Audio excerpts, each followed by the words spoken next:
Welcome to Inspired Edinburgh, the home of powerful conversations. I'm Elliot Reeves and my guest today is Jack Robertson. Jack is the singing sensation of Scotland. At age 12 you performed at the Fourth One Awards where you shared the stage with Jason Donavan, Sharleen Spiteri, James Blunt, Alesha Dixon and the Stereophonics. A year later you won Festival for Stars and were handpicked by Robin Gibb to sing at the BeeGees 50th anniversary gig alongside Lulu, Bill Wyman and Beverly Knight. Your soaring vocals and cutting-edge sound have drawn favourable comparisons with Sam Smith, and your cover of his song Writing on the Wall has had well in excess of 100,000 YouTube views. Most recently, you've released your second single, Enough. You've featured on TV and in the press, and you performed at the world's first time-travelling dance party, Hot Dove Time Machine. Jack, I'm out of breath, I'm astonished. It's brilliant to have you here. Welcome to the show. Thank you for having me, Elliot. Yeah, you're bringing up memories, bringing up good memories from the past. Yeah. Good though, good. It's, you've done your research, so that's a good thing. Yeah. Probably a distant memory now. I know it is. It's amazing memories, a lot of great memories and stories, so it's been good so far. That's brilliant. We'll let it continue. Yeah, absolutely. So, as we usually do, it would be brilliant if you could start with just a bit of sort of context around your background, what your life was like growing up, and I suppose how you originally got involved in music. Yeah, I feel like I have a very normal family. I've been very lucky. My mum and dad are very supportive. I've had a very supportive mum and dad from the start. A brother that does a lot behind the scenes for me. And yeah, apart from that, I've got a great family around that that really are supportive. And I've always been supportive. And my mum and dad never really knew I could sing. It was normally an auntie that pushed it. In a good way, and before I knew it, I just started to get recognised, or people would go, by the way, he's doing the right thing. Keep him doing the singing, and so I'm glad I stuck with it, and it's gave me such amazing opportunities over the years and buzzes I can only describe on stage, and that's where I love it. And if I can perform live for the rest of my life, and this is my job, then it's good. Then I'll take that because it's great. I love it. I love what I do. Brilliant. What's like your earliest memory of kind of, having something resonate with you around a song or music? It was mainly singing to films or mimicking radio, but mainly really young it was movies, whether it was Disney films or musicals sort of thing, and it was just me mimicking what I was hearing on telly, and people basically saying to my mum, that's not normal. So that's the story she tells, and that's kind of and I do remember kind of just singing along to anything I remembered. And then about 8 years old is when I first could remember the words and stand up to 2 or 3 songs, and people would just book me or ask me to do different little things at 8. Oh, can you do an hour? Can you do half an hour? And they're like, no, he's 8. He can only remember the words to 3 songs. And and it was, and that does seem like a blur now, sort of going around, whether it was pubs and clubs, whether it was charity events, just anything I got invited to, I would do. And mum and dad would meet loads of amazing people, and that kind of led to the competitions or Fourth One, being really supportive. And they still now, I've still got friends of a lifetime in these different places, which is great, which is just the nice part of me just standing up with a mic. So it's good. It's really good. I love it. Awesome. Well, I'm really interested in, I suppose, like when you're growing up and you've got your talent and your passion, but you've also got, I suppose, school and sort of the academic side of things. How did you go about juggling those two? Well, that's what's tough, because in my mind, and in most people's mind, they're like, even though school is very important, especially to my mum and dad, he's going to be a singer. That's what he's going to do. That's what he does 24/7. It's in his blood. And well, most kids are playing around football pitches or meeting up at houses at the weekends. And you could smoke in a bowling club, smoky bowling clubs, performing my songs, and that's what happened. And it was just something I always done, and it is tough. I was in a West End show, Chitty Chitty Bang Bang, and I remember Wednesdays, I used to leave school at 12, and everyone used to be like, oh, Jack gets to leave school at 12, but really I was going straight to the theatre to do a matinee show, then we'd get our dinner, then the night show would happen, and then I'd probably get home at about 11, half 11, Wow. back to bed, back to school at 8 in the morning. Knackered, Yeah. we were knackered, even though I loved every minute of it. Uh-huh. There was days, including homework, where I was pulling my hair out, and Really? it was mad. It was mad, but wouldn't change it for the world. Wouldn't change it for the world. Brilliant. What's been, I suppose, I mean, there's probably a lot of highlights, but what's been sort of the general theme in your career to date? How's it kind of gone? It goes up and down, and when I hear other people talk about it's like a roller coaster. One day you're here, you can be here. It is literally like that. One weekend I can be mobbed where I don't have a minute to get some food down me before I'm doing a sound check or travelling, or I'm eating as I'm on the go. And then other weeks it does just quieten down and things just chill out, and you have a wee break, and whether it's Facebook stuff or YouTube stuff or press stuff, it does go quiet again. And then it'll be release date time. A cover will go, like the Sam Smith cover went really well. This Hot Dub Time Machine gig I just performed at the weekend. It does just go mad. Everybody's talking or coming up to you or whatever, and it does go mad, and it does just go like a roller coaster in a good way. So I can imagine the people at the top, they have it busy. They have it really busy. But no, it's great. It's a great industry at times, but it can be very quiet other times. But there is still a lot going on behind the scenes. I'll still be in a studio when it looks quiet online. I'll still be in a studio or writing music or making music, so it's great. Always busy. Always great, yeah. Keep busy. It's the way to be, innit? So for anyone that's watching or listening that isn't familiar with you or your kind of music, how would you best describe the style of music that you do? I'm in the pop industry. Okay. I'm pop industry, which is great. It seems to be what attracts most wide range of audience. And me personally, I like all different types of music. From the stuff my mum brought me up on, all different types of music, whether it's musicals, whether it's Motown, whether it's R&B. I love all different types of music, but I'm in the pop industry, and it's the great way to write. You can write loads of hooks, just catchy things, and the more hooks in a pop song, the better. The more it sticks in people's heads, and I do love being involved in pop music. It's great. I kind of wondered whether you were in the pop industry out of necessity rather than choice. I know. Well, I think that happens to a lot of people. Luckily for me, I quite like soul. I really do like Motown. I do feel vocally I put a bit of my soul vocals in my pop music anyway. In my pop music anyway. So it's great. I get to add a bit of me in all my pop songs anyway. So it's great. So it is good. Who would you say have been the biggest influences on the style of music that you do? I love big vocalists, whether it's female vocalists. I do love a lot of big female vocalists, but I do love, even my mum used to listen to Quincy Jones.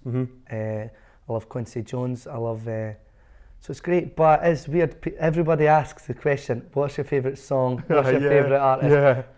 And it's like, I should just come up with an answer anyway. I should think of an answer for the future, but it's not. It's literally, I don't want to categorise myself to just saying, oh, I just like Motown, or I just like soul, I just like power ballads. I do like all that mixed together, and it just depends what mood I'm in on the day. It's fast or slow, so it's good. So you've just recently released your latest song, Enough. What's it about? What inspired it? Well, it was for International Youth Day, which we've just had on the 12th of August. And it was written hopefully in a clever way, because we wanted to relate to a love aspect. So if somebody's had enough of a relationship,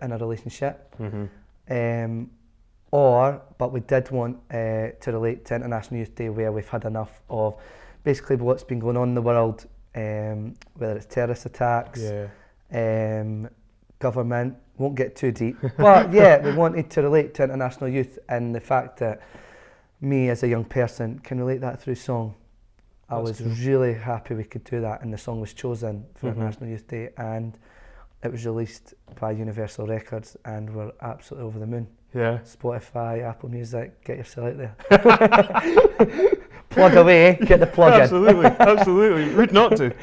So, like, the actual process in creating music, how much of a hand do you have in the writing of it and the creation? I do have a big hand, but we have a great team in the studio, which it's like, grab the cake while you can, get in there while you can, because once an idea starts flowing, it's like bang, bang, bang, bang, bang, and everybody dives in a good way, and then it's good, and you have to get your input in there, and it's great. But we normally start off with a chorus or a title. Right, okay. We start off with a chorus, and we build around it.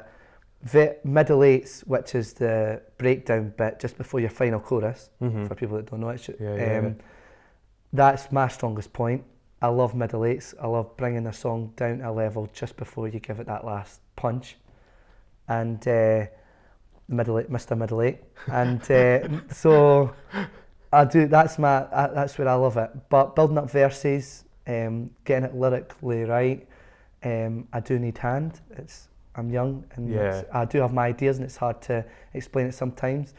But vocally, that's where I bring my best part to the party. That's where it's down to me.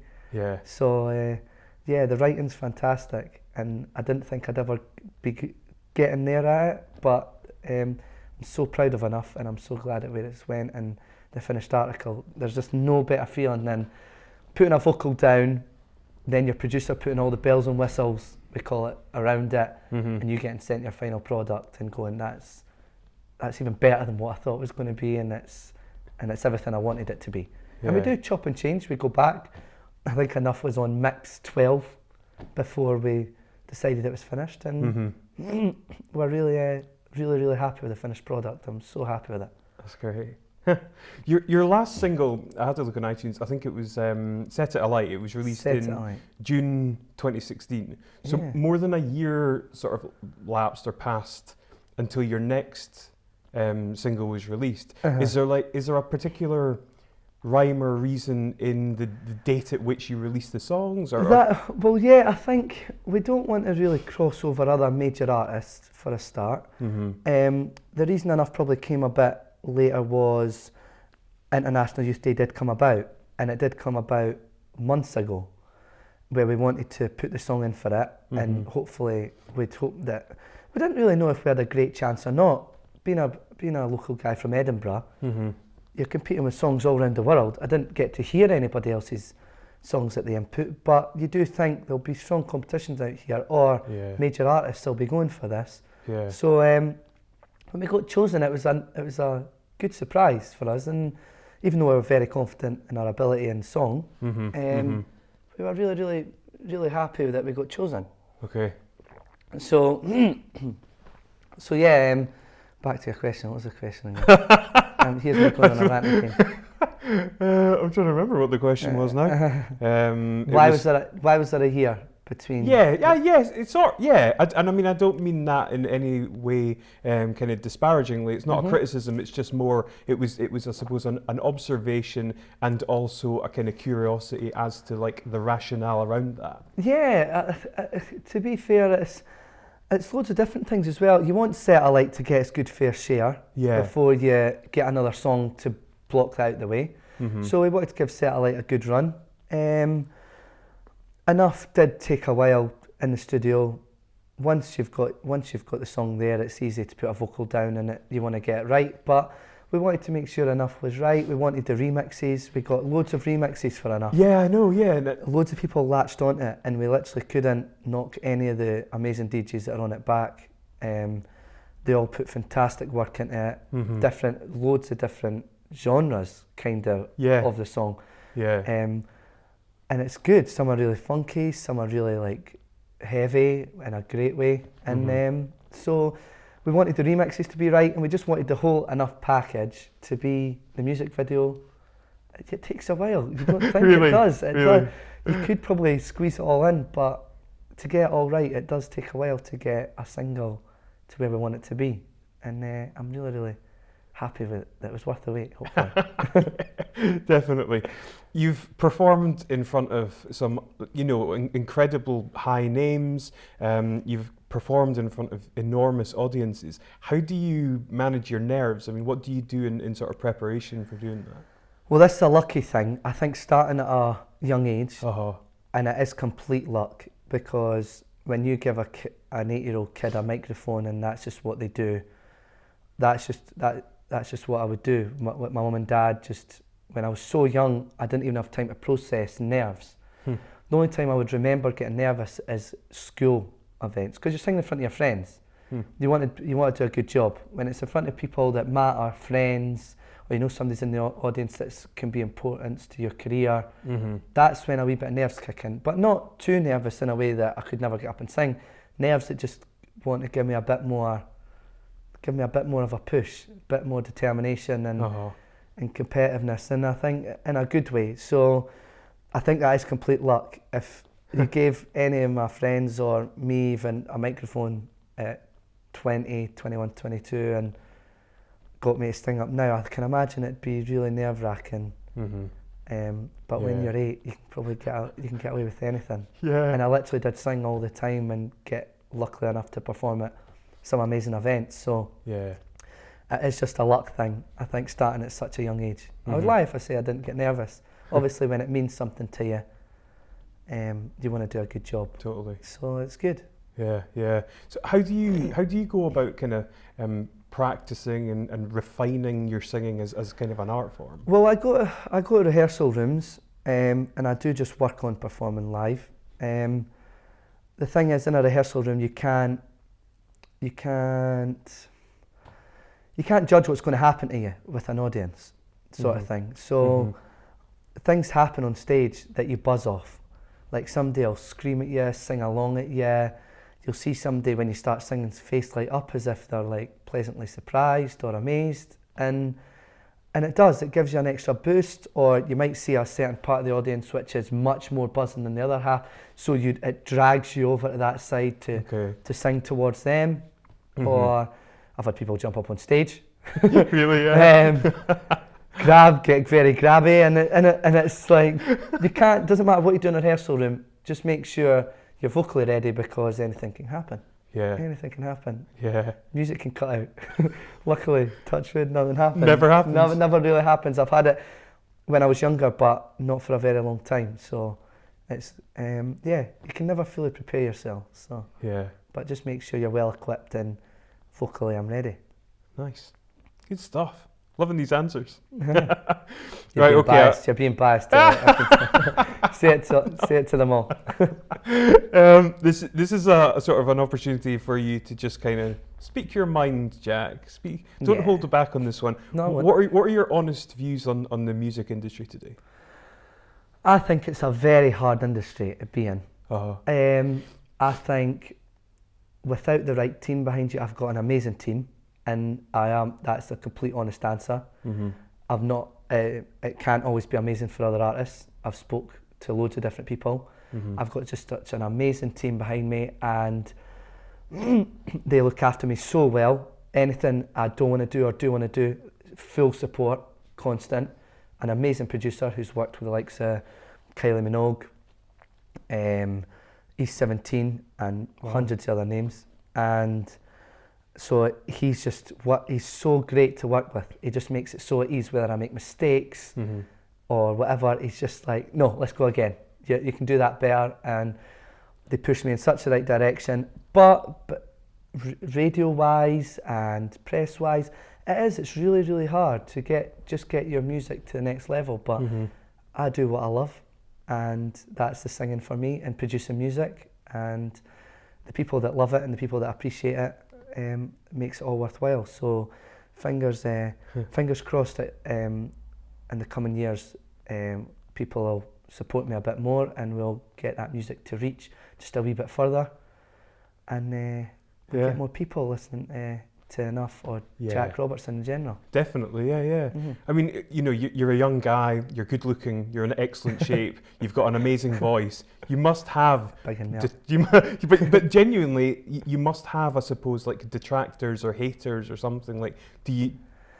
Have you noticed that? I think, well, you get on YouTube, you get loads of comments and stuff like that. I don't really notice them as much. People come up to me and go, "Did you see this person's comment?" sort of thing.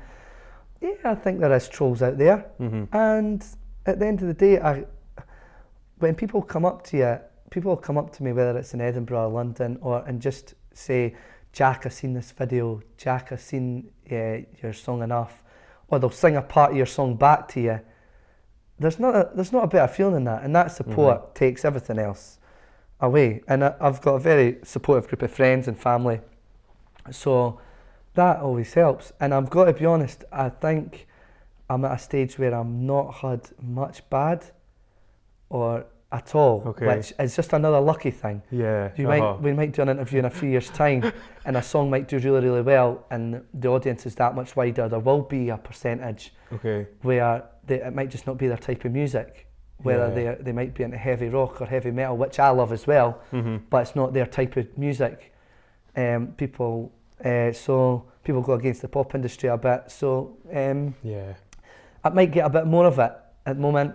It might just be luck. I'm putting it down to luck. But yeah, luckily I've met a lot of nice people along the way, and not many bad. That's good. So that's good. Yeah. Cool. Long may it continue. Yeah, absolutely. I've got a couple of questions for you around social media. Yeah. So in terms of your current social media, how does your accounts work? Do you manage your own accounts? I manage my own accounts completely. I have, when we first released Enough, I met with a social media team, Maledro, who are a fantastic couple of boys who look after me, and they kind of say, we need to do maybe a bit of this, or maybe do a bit of that, and it could be anything. It could be putting up more photos, putting up clips of the songs, and it's great. It's great that they've done that. I'm on it every day anyway, all different types of social media. They are very pushy, but in a great way, because they just want me to succeed. So they just want me to get my music out there. So everything they're doing is so it benefits me, and I'm so glad that I do need that kick sometimes. I've got to be honest, hands up, I need a kick sometimes when it comes to social media, and it is a part of the industry which needs that it needs to happen, and I'm so glad that it does, because if it wasn't for these guys, my music wouldn't have reached certain people out there. So I'm so glad that they've been there to help support this single especially. Good stuff. Your Sam Smith cover on YouTube has had some amount of views. Like I recently checked, about 118,000. Yeah. What do you think of YouTube as a platform for emerging artists? YouTube is a fantastic platform. I know with Facebook you can't put anything up anymore due to covers, due to copyright reasons. Oh, I didn't realise that. So all you can do is put your link to YouTube. That's all you can get away with now. And so for upcoming artists, you have to thank YouTube actually in a way, because even though it gets taken for granted that people can put their stuff up for free. So it is a great platform that artists can put their covers up, their original music, and it's there for us to do, because otherwise there is absolutely nothing that connects so many people around the world. So and the Sam Smith cover was just an idea I had. It was completely me. Went to my management and said, I love Sam Smith's voice. I use my falsetto, my high range as much as him. Whatever this Bond song is, we're going to give it a go. So I jumped on a train at 6 a.m. The first play of Sam Smith writing on the wall was at 7 or 8. I got sent it at 7 or 8 on the train, heard all the high notes, started to panic, turned the train round. And I couldn't practice. There was people sleeping around me, and literally I went to the studio at about 10 o'clock, 11 o'clock that day, went through it for an hour, nailed it down on the track.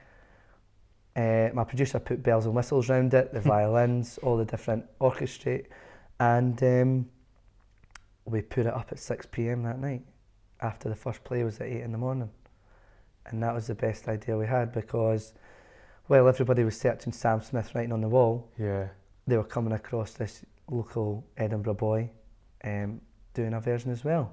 and it just worked, and it worked fantastic. So, and now I'm known for it. I can't walk in anywhere or do a gig without, oh, I hope you're doing that Sam Smith song.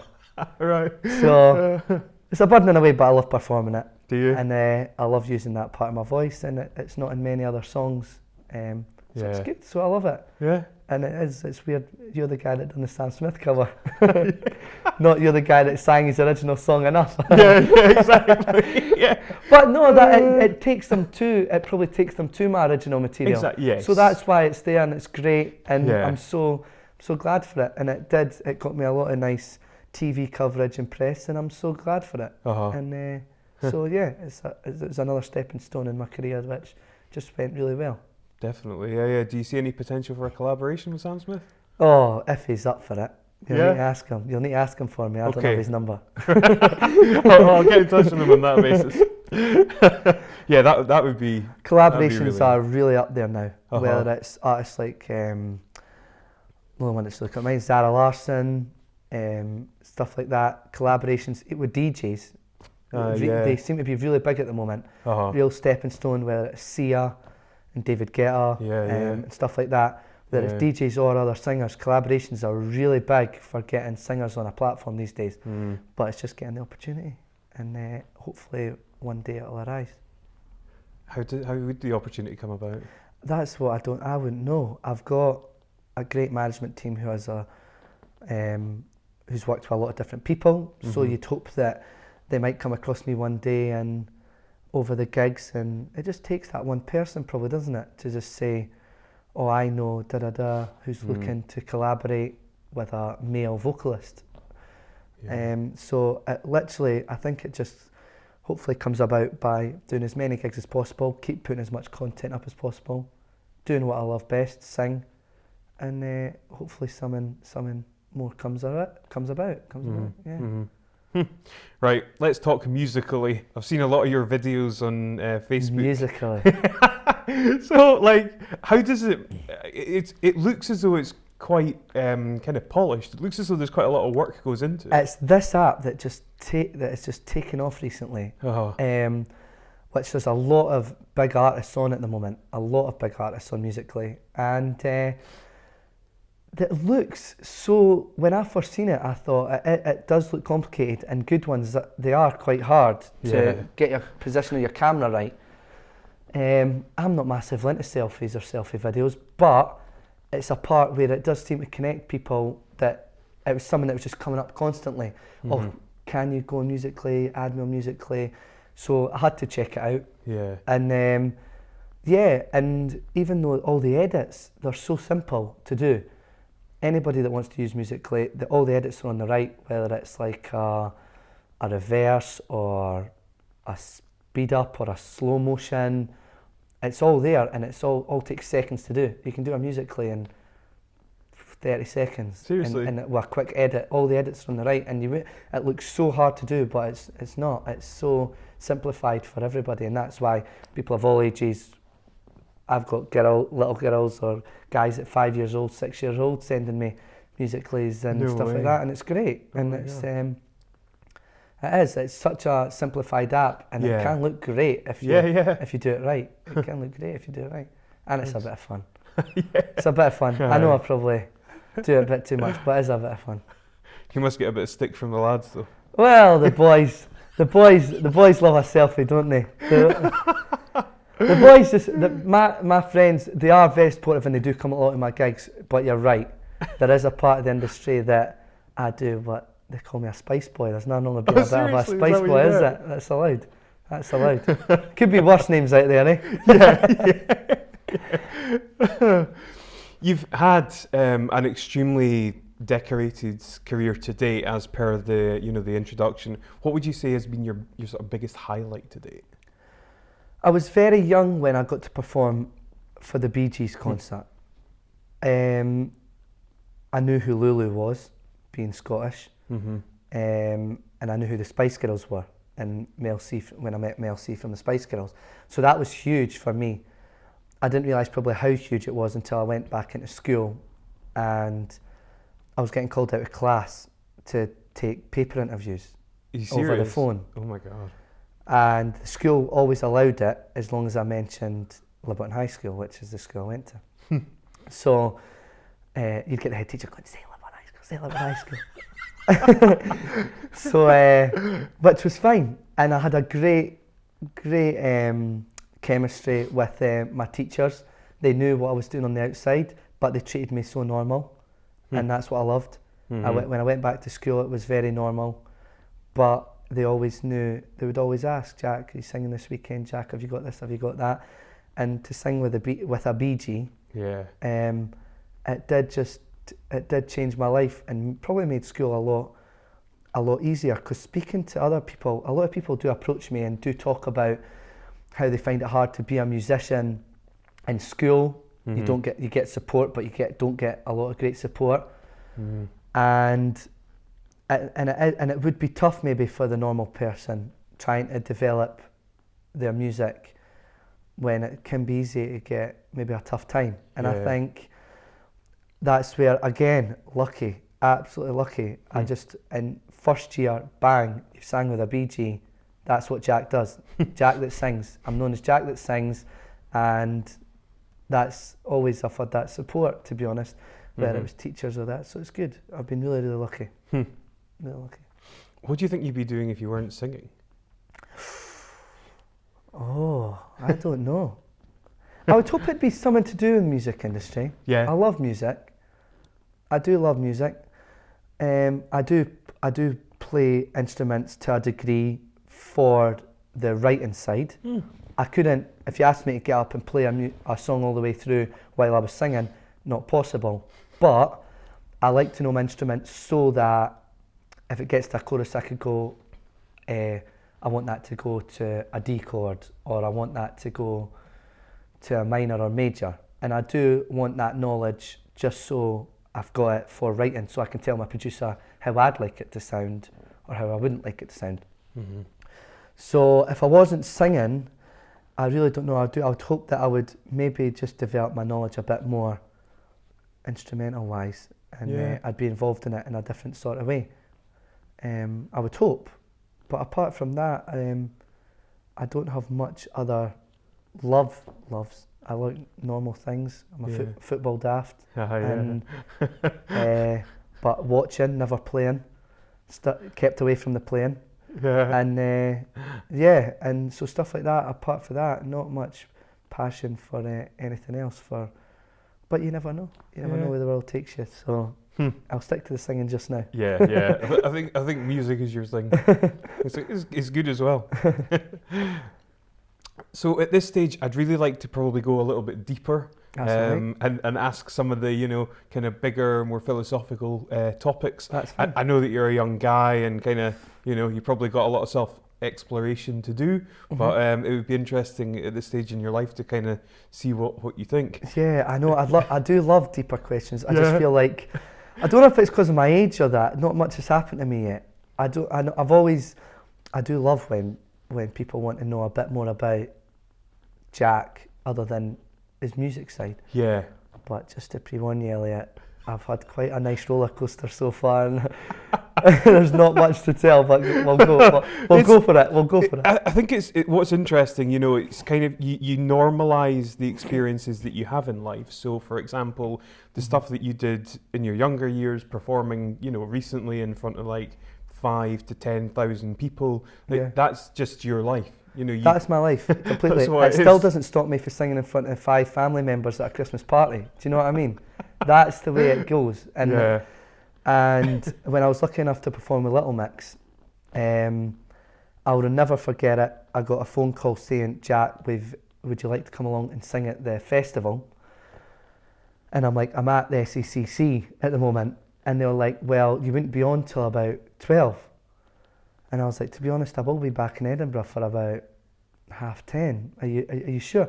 Oh, well, you'd be saving us. And I went from performing that night, I don't even know what the capacity was of the SECC, but it was thousands, to 2 hours later I maybe performed in front of 30 or 40 people. 30 or 40 people in the Edinburgh Festival. Really?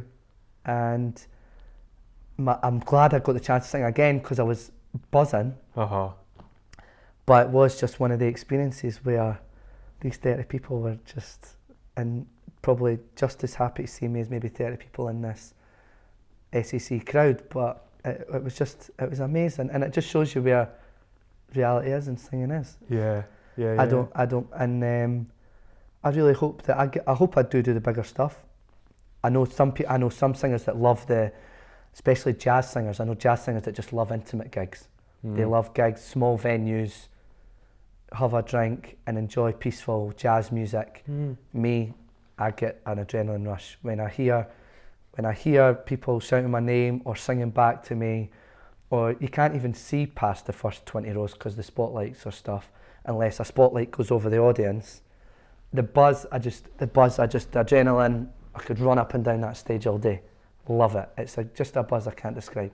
Yeah. It's great. So, but yeah, you have to normalise these things sometimes. Yeah. Okay, so first question would be, in terms of your kind of purpose in life, what do you think would be your purpose? Maybe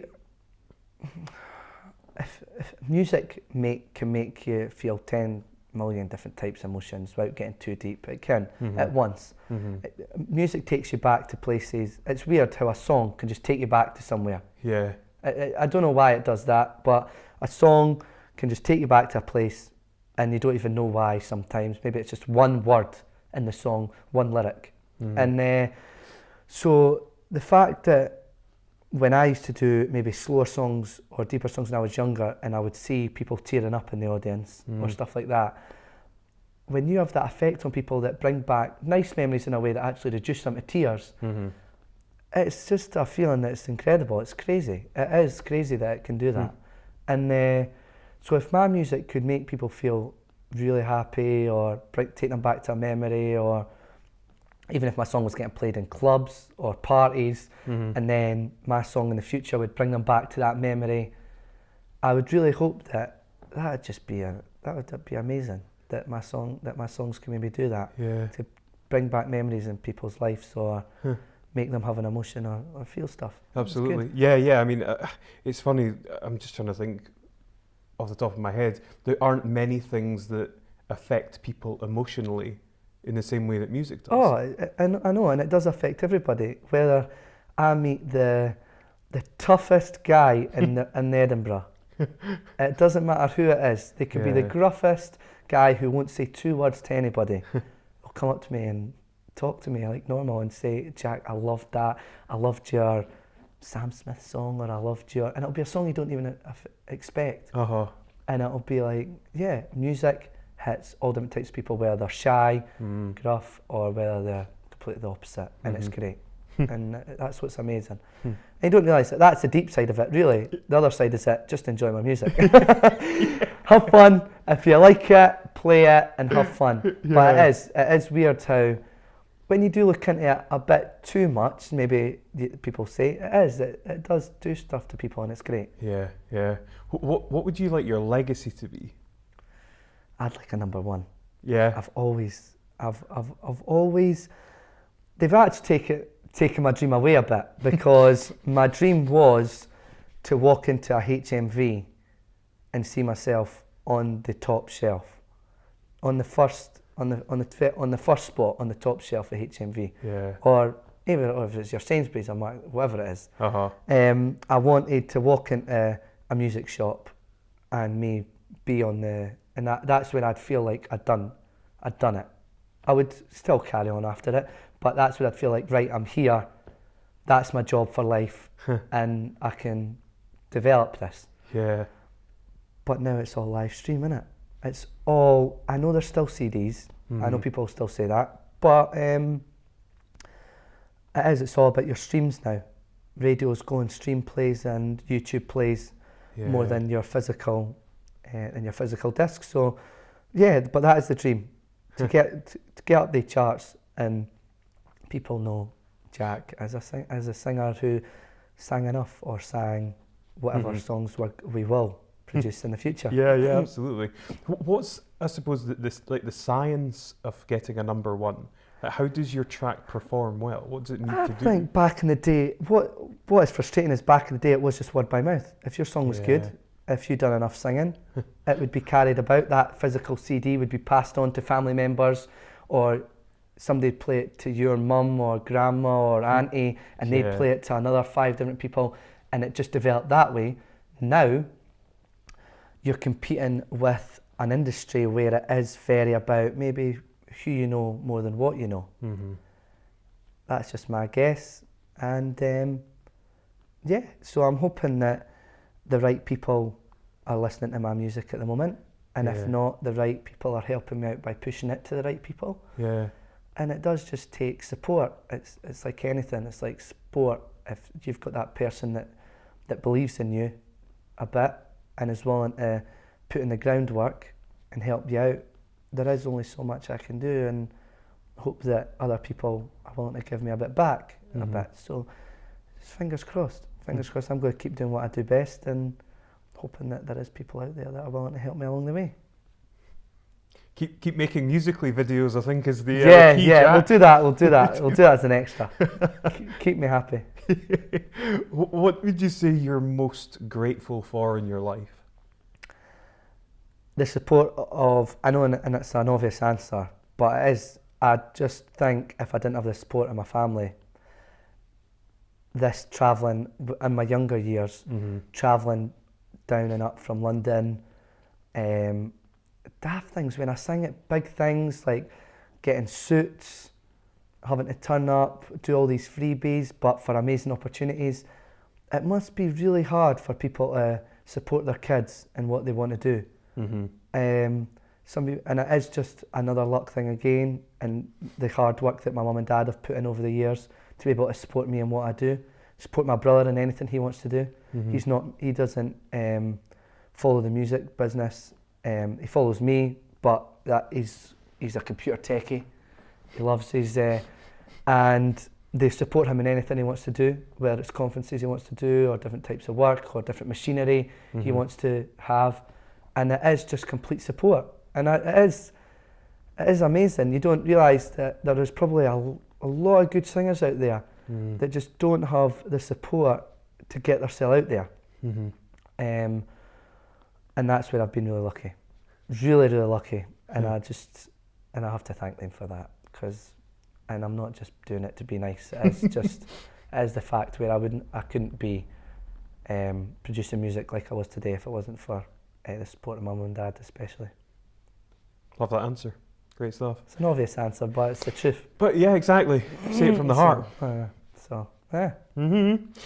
In terms of, you must have days where you're just like, I can't face singing another song. I just can't get out of bed at, 5 or 6 in the morning. What is it that at the core just drives you to keep going? Got to be honest, I still have an amazing social life, and that might go in time when if stuff does take off. But at the moment, I do have days off. I have days where I just go to the gym and see friends, watch football, go out, meet my friends at night, or people I've met over the years with singing, go to nights out, nightclubs. I have a good social life, and so when the days do come when I'm singing, I'm ready for it. I've not had days where I've had probably a month of singing. I've not even had a full the 1st to the 31st of singing every day. I've never ever had that. I've always had 2 or 3 days where it's just rehearsing or studio, and it's not. So I've got a great social life. So that might change. You might ask this question again in a year or 2 years' time, and it might be, oh yeah, I could do a day off. This is what drives me. But at the moment, I actually miss it after 2 days. 2 days of just gymming it and chilling. Do you know what I mean? Yeah. So, So I don't know what drives me is I love performing live. I love performing live. So yeah. That's it. That's the answer. You mentioned your gym a couple of times. I kind of have to ask you, you are in really good shape. What does your diet and your gym regime consist of? I never used to be. I was tiny in school. Yeah. I was really small. My mum and dad always said I'd take a stretch, but my mum said the family's really small. My dad said the family are really tall. So it was just luck whether I was going to go 50-50. I was either going to stay tiny or I was going to go tall.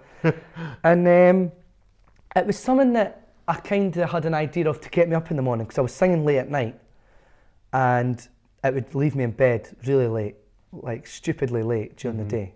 And so it was a kind of idea to get me up early in the morning, but it didn't really work. I'm still get up, I'm quite bad in the mornings unless I've got something to do, but I still kind of keep that gym going on my days off. So if I'm happy 2-3 days a week, diet, I used to eat really bad. I've kind of changed that a bit. People used to go, I can't believe the way you are when you're eating 3 takeaways a week or 4 takeaways a week. But maybe that's just another luck thing, metabolism, and it's not going to last, is it? So it's not going to last. So I'll enjoy it while I'm young. Yeah. I'll enjoy it while I'm young. How do you define success? What does success look like to you? Where I can make a living from waking up in the morning and going, which I do now. I do wake up in the morning and go, I sing for a living. What's your job? I'm a singer. That's my job. What else do you do? Do you have a part-time job? No, I'm a singer full-time. That's what I do. But success for me probably would be doing that with a nice lifestyle, with maybe just even mimic the lifestyle mum and dad have had. I'd be happy with that. Mum and dad have had a great lifestyle. They've worked hard for it and they've been able to support me from the way they've done it. And I'd like to maybe to do the same to other singers, or I'm not even talking about kids, well, years and steady. But basically wake up as a singer full time and know that I'm financially comfortable. Yeah. To do that for life, do that for life. That's success for me. But a number one is success for me. Yeah. Success would be a number one, and I wouldn't stop at just one either. If I did have that. That isn't my peak point, so there's no point in saying that's success for me and that's my peak point and I'd be happy, because I'm too competitive for that.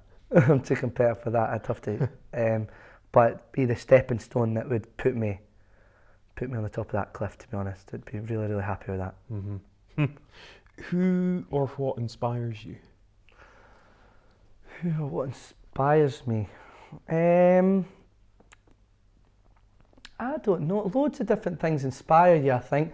Maybe just what you see on telly, when you hear someone on the radio, you think, I could do that. On the telly, you can say, I could do that. Yeah. And that's probably what inspires me, just watching other artists, singers that are completely original. That's a lie. They've in their youth, them growing up, they won't even maybe realise they're doing it, but they take bits and pieces from other artists, from music, and it does make them original because they've put it all into one basket. But just watching other people, it inspires you, and it does make you original if you make it your own in a way. But it does come from other artists and other people's work, and so that's what inspires me to keep going. But then the gigs that I've done, as we've mentioned, I've been really lucky to do. That's what inspires me to keep going. The moments of buzz, of coming off that stage, wanting to run right back on and do the whole thing again. That's kind of what keeps you going and inspires you. Yeah. In 5 years' time, you'll be 27, right? Given my age away. What do you think you'll be doing when you're 27? What do you see yourself doing in 5 years? Singing. Just singing. Hopefully I'll be singing. Hopefully I'll keep getting phone calls and emails that say, Jack, you're doing this, you're doing that, we've got this gig, do you fancy doing that? And that's what I hope I'm doing, with songs that people sing back to me. My own songs that people sing back to me. That's the dream, probably. In 5 years' time, that I've got these songs that people are singing back to, and it's a Jack Robertson record. Yeah. That's probably the dream, innit? I love it. Love it? Yeah, absolutely. I can get behind that. Yeah. definitely. Awesome. What's the best piece of advice you've ever received? I don't know. It's really nice. I feel like a lot of people that I speak to, when I get to speak to them for a while, they go, "Oh, it's great, Jack, that you're grounded," and I'd hope I'm grounded. I think my dad would give me a big kick up the, if I wasn't, and my granddad, and but I think it's just because I've been singing at a young age as well, and I think I don't know any different. I haven't. Maybe if I'd had maybe some people that have the normal life, well, define normal, but people that have a day-to-day 9 to 5 and then do get that bit of fame. Yeah. You may see people in the press that really just knock people back or don't do their bits for charity. And I've always grown up wanting to do my bits for charity. And people do say, "Jack, it's so nice to see you're grounded," or "You've come and helped us today," or "You do your bits." And people do say, and it's great, and stay that way. And people do always say, stay the way you are. And I would hope that, and I know that will never change. That's the way I am. And I love what you love, or you hate what you hate. And I hope, it's really nice. And so stay grounded. But best bit of advice is probably being in London as well. Best bit of advice is Scotland's amazing. I'll never forget my roots. I'll like to let everybody know I'm an Edinburgh boy and I'm from Scotland. But London's where it's happening. Okay. And the studio, the team is incredible. And I just can't thank them enough for the way they've been and the way they treat me. And so for any other, if I could pass on advice I've been given to any other singers out there, London is a great platform. Don't just go there and live there for the sake of it. Do your research, look online, there is managers, producers, writers. There is a lot of writers out there willing to help. So find out who they are, and there's at least, I can guarantee there's at least 20 top writers in London that will take a day out their time to sit with you. Yeah. And get a record down. So. Wow. Then it's up to them to find the studio and all the rest. That's the hard bit.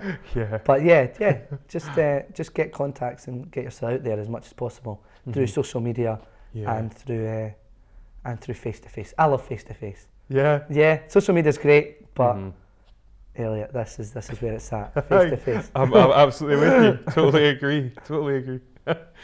Ordinarily, I would ask if you had the opportunity to speak to your 20-year-old self, what would you say? But obviously, that's not that long. So let's frame it in this way.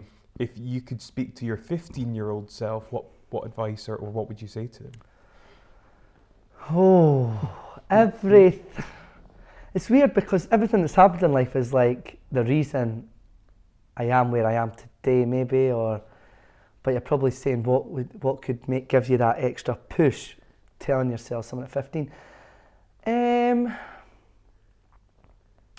I was maybe a bit lackadaisical in my younger days. I was a teenager. I was at school.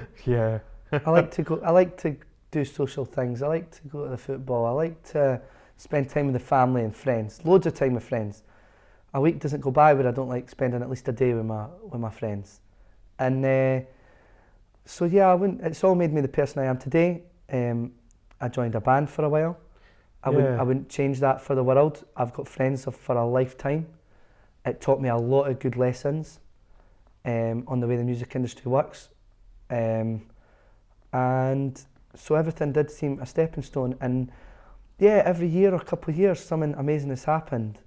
Whether it's singing with incredible artists or meeting my writer or meeting my producer or management. So everything's kind of worked out right. If someone did start to progress now, I feel like the timing's probably a bit perfect. It is, because I've done all the things socially I would love to do, and I'd still like my boys' holidays and I'd still like my football days away, but that can go on hold. I've had it for the last 3-4 years. So if this is the time to kick on, it's now. The sport needs to be now. I need to kick on now. If a song started to make it and I was singing 300 odd days of the year, whether it would knacker me out or not, I would do it for a good for a good 5-10 years and for the rest of my life, and there's plenty of time for my social stuff after it, so there isn't much I'd say to my 15-year-old self. Just keep singing, and when your mum and dad are pushing you, they're doing it for the right reasons. If you could change anything in the world, what would it be and why? Anything in the world? Oh, you're going to have to cut this because you're going to give me a bit of time here. That's fine. Change anything in the world? I wish there was a platform where I could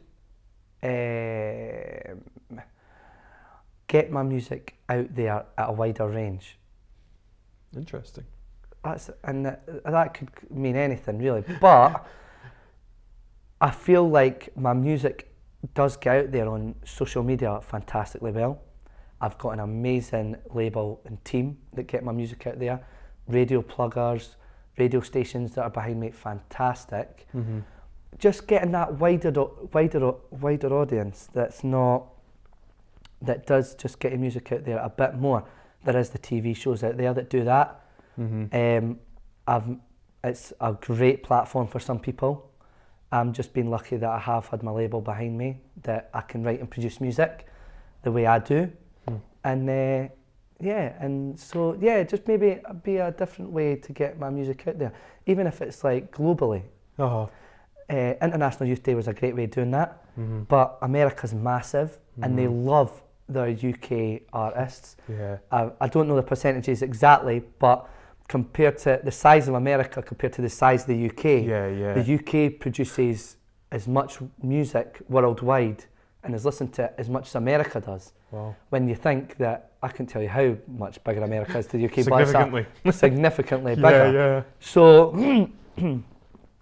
the fact that the UK artists, so much great music is produced in London and it's loved so much in America, it'd be great if there was a platform that you could just send your music to, that there was just a guy that goes, we love that, we don't, we love that, we don't, we love that, we don't, and there was a platform that maybe got your music out there a bit easier. Yeah. But at the end of the day, I'm lucky as well, because 20 years ago, it was sending out by the mail. You know what I mean? You can't send it through email. So at the end of the day, there's a lot more competition probably now as well. But but I suppose for any budding entrepreneurs out there, that's potentially a problem to solve. Yeah, like I said, it's who you know. Absolutely. Brilliant. Jack, I've loved speaking with you. It's been so much fun. Elliot, sorry it didn't go too deep, but maybe you might ask me in 5 years' time and there might be a lot more to talk about. No, I've had a great time. Thank you for having me. You're absolutely welcome. I massively admire your groundedness and your humility, given the success that you've had. And you're a great guy, and I wish you genuinely all the best. And I can't wait to see you at #1 spot. Oh, thank you. Fingers crossed, eh? Yeah, absolutely. Fingers crossed. Thank you, Elliot. No, it's been a pleasure. So, fingers crossed. All right. Cheers, Jack. Thank you.